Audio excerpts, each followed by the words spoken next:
On the morning of my wedding, I woke up believing the hardest part of the day would be keeping my emotions under control.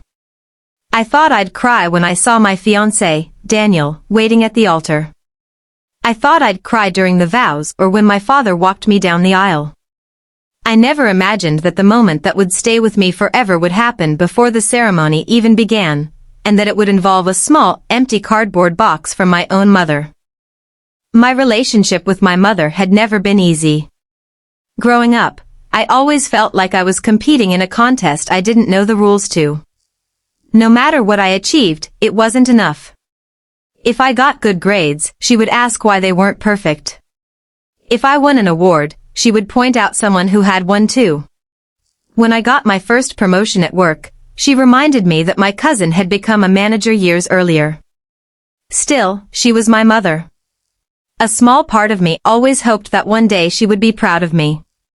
When I got engaged to Daniel, I thought that day might finally come. Daniel was everything I could have hoped for: to be kind, hardworking, patient, and honest. He wasn't rich. He didn't come from an influential family. He was a school teacher who genuinely loved helping children learn. To me, that made him extraordinary. To my mother, it made him a disappointment. "You could do better," she had said when I introduced him. "Better how?" She shrugged. "Someone with ambition." Daniel had smiled politely when I told him about the comment. "Don't worry about it," he said. But I did worry. Because every conversation with my mother after that seemed focused on one thing: convincing me I was making a mistake. "A teacher?" "Yes. They don't make much money. We're happy. Happiness doesn't pay bills." Every time she criticized him, I defended him. Every time she predicted our marriage would fail, I ignored her. By the time the wedding arrived, our relationship was hanging by a thread. Yet I still invited her. I still saved her a seat in the front row. I still hoped she might surprise me. I was wrong. The bridal suite buzzed with excitement as my bridesmaids helped me get ready. Laughter filled the room. Music played softly in the background. Then someone knocked. My maid of honor opened the door. "My mother?" I asked. She nodded. Mom entered carrying a small wrapped box. For a brief moment, my heart lifted. Maybe she had brought me a gift. Maybe she wanted to apologize. Maybe she had finally decided to support me. She handed me the package. "This is for you." I smiled. "Thank you." The room grew quiet as I carefully removed the wrapping paper. Inside was a plain cardboard box. Nothing special. I opened it. It was empty. Completely empty. I looked up. "What is this?" My mother folded her arms. "That's all your marriage is worth." Silence. The words seemed to suck the air out of the room. I stared at her, convinced I had misunderstood. "What?" "An empty box," she said. "Because that's what you're getting. An empty future." Nobody moved. Nobody spoke. My bridesmaids looked horrified. I felt my face burn. My eyes filled with tears. Not because I believed her. Because she had chosen my wedding day to humiliate me. "Mom," she interrupted. "You'll understand eventually. Love doesn't build a life. Money does." The room remained frozen. Then Daniel's mother, who had arrived moments earlier to check on me, stepped forward. I'd always liked Margaret. She was warm in a way my own mother never had been. She looked at the empty box. Then at my mother. Then she calmly said something that changed everything. "No." My mother frowned. "No what?" "No. That's not what this marriage is worth." Margaret gently took the box from my hands. Then she walked to a nearby table and began placing items inside. First, a handwritten note. Then a small photograph of Daniel and me. then a handkerchief she'd embroidered herself. Finally, she removed her wedding ring, not the one she wore now, but an older family heirloom she carried for sentimental reasons. She placed it in the box. "There," she said. "Now it's worth something." My mother rolled her eyes. "Oh please." But Margaret wasn't finished. She looked directly at her. My husband and I started with nothing. Nobody spoke. We lived in a one-bedroom apartment with leaking pipes. She smiled slightly. We ate noodles for weeks because we couldn't afford much else. My mother crossed her arms. Margaret continued. 40 years later, we built a beautiful life. Not because we had money. Because we had each other. I felt tears streaming down my face. Not from sadness. From relief. For the first time in my life, someone was standing up for me. My mother scoffed. Sentimental nonsense. Margaret's expression softened. No. Reality. Then she handed the box back to me. Fill it with memories. My mother turned and left without another word. The room remained silent long after the door closed.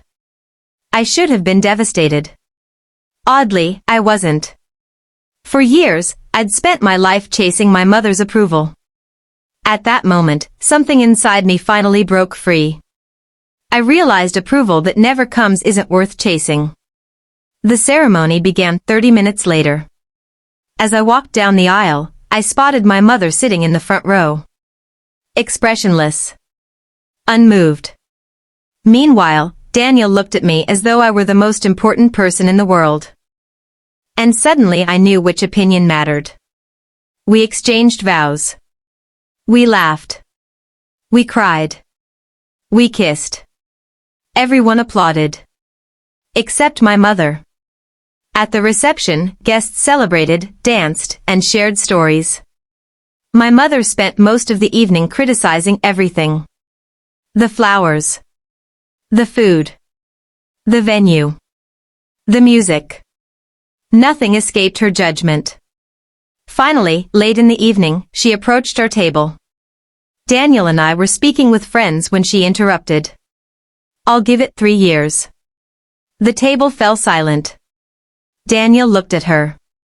3 years? Before the divorce. Nobody knew how to respond. Then Daniel surprised everyone. Including me. He smiled. "Maybe." My mother blinked. "What?" "Maybe you're right." She looked confused. "Excuse me?" Daniel nodded thoughtfully. "Maybe we'll fail." The room was completely silent now. Every marriage carries that risk. My mother smirked. "Exactly." Daniel leaned forward. "But here's the difference." "What difference?" "If we fail, we'll fail together. If we succeed, we'll succeed together." His smile widened. "Either way, we choose each other." For the first time all evening, my mother had nothing to say. She walked away. People applauded quietly.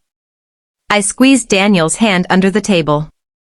At that moment, I knew I'd married the right man. Years passed. Then something happened nobody expected. My mother lost nearly everything. The business she'd invested in collapsed. The man she'd been dating disappeared. Her savings shrank dramatically. Suddenly, the woman who had spent years lecturing everyone about money found herself struggling. She didn't call me immediately. Pride wouldn't allow it. Instead, I heard about it from relatives. Months later, my phone rang. Her name appeared on the screen. I stared at it. Part of me wanted to ignore it. Part of me couldn't. I answered. "Hello?" Silence. Then a small voice. "I need help." I drove to her apartment that evening. The difference was shocking. The confident woman who once looked down on everyone seemed smaller somehow. Older. Tired. She invited me inside. The apartment was modest, barely furnished. We sat in silence for several minutes.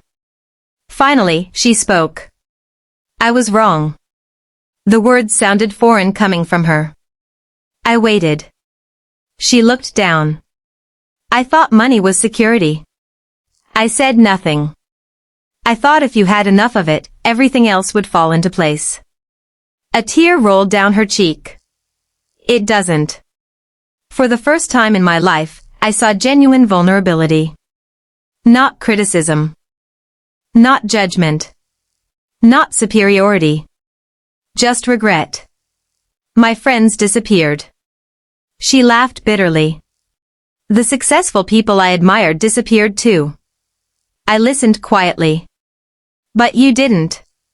Something tightened in my chest. She looked up. After everything I did.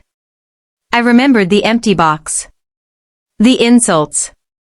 The years of disappointment. The wedding day humiliation. Then I remembered something else. Margaret. The box she filled. The lesson she'd taught. A marriage and a life gain value from what people choose to put inside. I reached into my purse. My mother watched curiously. Inside, I carried something I'd kept for years. The empty box. Her eyes widened. You still have that? I nodded. Slowly, I placed it on the table between us. Neither of us spoke. Then I opened it. Inside were dozens of small items. Photos. Ticket stubs. Notes. Anniversary cards. Hospital bracelets from the birth of our children. Tiny drawings made by our son and daughter. Memories. A life. A family. My mother stared at the contents. Tears filled her eyes. What is this? I smiled. This is what we put inside. She began crying openly. The kind of crying that comes from years of buried emotions. I don't deserve you. I shook my head. This isn't about deserving. For a long time, neither of us spoke. Then she carefully picked up one photograph. It showed Daniel teaching our son how to ride a bicycle. Another showed our daughter asleep on my shoulder. Another captured our entire family laughing during a camping trip. Simple moments. Ordinary moments. The moments that actually matter. Finally, my mother whispered something I never expected to hear. I was jealous. I blinked. What? She looked away. Your marriage. I stared. She continued quietly. Your father and I never had what you and Daniel have. That revelation hit me harder than anything else she'd said. For decades, I'd assumed her criticism came from arrogance. Now I realized much of it came from bitterness. She'd spent years believing happiness belonged to other people. Years convincing herself that money could replace connection. Years protecting herself from disappointment by dismissing love. And in doing so, she'd pushed away the people who loved her most. Including me. That night we talked for hours. Really talked. For the first time in our lives. Not as enemies. Not as rivals. Not as a mother determined to judge and a daughter desperate to earn approval. Just two imperfect people. Months later, she became part of our lives again. Slowly. Carefully. Trust takes time. But she tried. And that mattered. One evening, years after my wedding, our family gathered to celebrate my 15th anniversary with Daniel. The children were older. The house was full of laughter. Stories echoed through every room. As dessert was served, my mother stood unexpectedly. Everyone looked at her. She held something in her hands. The same cardboard box. The room grew quiet. She walked toward Daniel and me. Then she placed the box on the table. I owe you both an apology. Nobody spoke. She swallowed hard. 15 years ago, I gave my daughter this empty box because I thought her marriage had no value. Her voice trembled. I've never been more wrong about anything in my life. Tears appeared in my eyes. She opened the box. Inside was a letter. A photograph of our family. And a small gold pendant. She looked at Daniel. You showed me what love actually looks like. Then she looked at me. And you taught me that a life isn't measured by what you own. The room remained silent. Many guests were crying. Including me. My mother gently pushed the box toward us. It's full now. I opened the letter later that night. The final line read. The greatest mistake of my life was believing value comes from wealth. The greatest lesson of my life was watching you prove me wrong. I folded the letter carefully and placed it back in the box. Then I added one more item. The original wedding photograph. The one taken moments after we said our vows. The one where Daniel and I were smiling at each other while the future stretched before us. Because the truth was simple. My mother had been right about one thing. The box had started empty. But so does every marriage. Its value comes from what you choose to place inside it, day after day, year after year, through joy, hardship, mistakes, forgiveness, and love. And after 15 years, our box was overflowing.